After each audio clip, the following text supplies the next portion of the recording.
वंदे मातरम। दर्शक मित्रों, आप देख रहे हैं स्टार न्यूज नेटवर्क और मैं विजय क्रांति। सूरत सिविल अस्पताल में चांदी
યસ મેમ, આપનું નામ ને પરિચય. નમસ્તે, મારું નામ ડૉક્ટર જિગીશા Patadia, head of the department paediatrics બાળરોગ વિભાગ, નવી સિવિલ હોસ્પિટલ સુરત ખાતેથી વાત કરું છું. જે નવો વાયરસ આવ્યો છે, નવો વાયરસને લઈને આપણે સિવિલ તંત્ર કઈ રીતની તૈયારી બતાવી છે અને કેટલી બેડની આપણે વ્યવસ્થા કરી છે? જી, આપ સૌ જાણો છો એ પ્રમાણે જે વાયરલ એન્સેફેલાઇટિસના કેસીસ ગુજરાતમાં જોવા મળી રહ્યા છે, એમાં સાઉથ ગુજરાતમાં તૈયારીના ભાગરૂપે નવી સિવિલ હોસ્પિટલ ખાતે આપણી પાસે 20 બેડનું પીડિયાટ્રિક ઇન્ટેન્સિવ કેર યુનિટ હાલમાં કાર્યરત છે.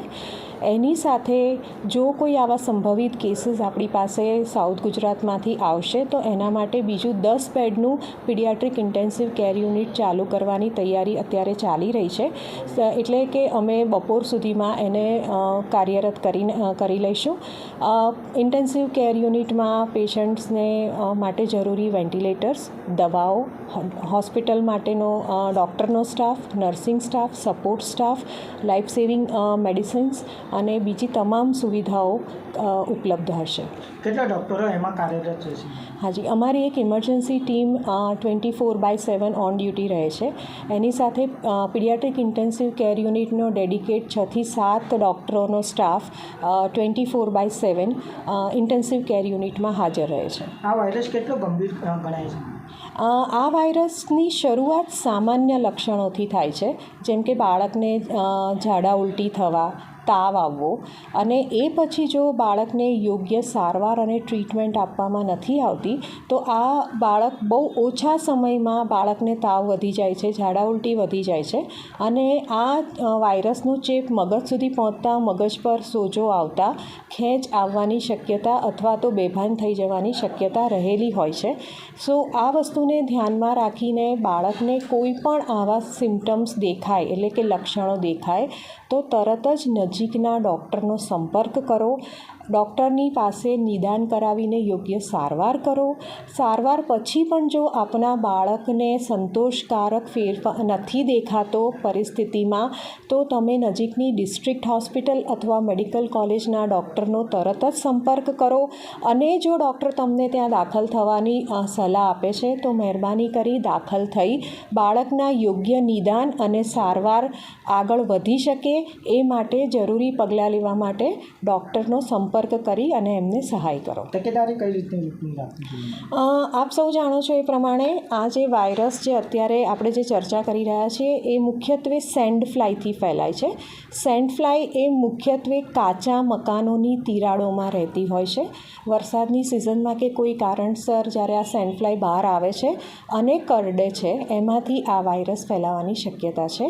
એટલે જે સરકારશ્રીએ આદેશો આપ્યા છે એ પ્રમાણે ડિસઇન્ફેક્ટન્ટ એટલે કે જંતુનાશક દવાઓનો છંટકાવ, એની સાથે સાથે પાણીનો ભરાવો ના થાય એની કાળજી, જ્યાં જ્યાં ઘરમાં કાચા મકાનો ખાસ કરીને અથવા અંધારિયા મકાનો કે જ્યાં તિરાડો છે અથવા તો સેન્ડ ફ્લાયને રહેવાની શક્યતાઓ છે એ તમામ જગ્યાઓને ધ્યાનમાં લઈ અને એની ઉપર દવાઓનો યોગ્ય છંટકાવ કરીને આપણે આ વાયરસને અથવા તો આ બીમારીને સમાજમાં પ્રસરતી રોકી કઈ શકશું. દવાઓનું आगे की जानकारी के लिए बने रहे, देखते रहे स्टार न्यूज नेटवर्क. जय हिंद, जय भारत.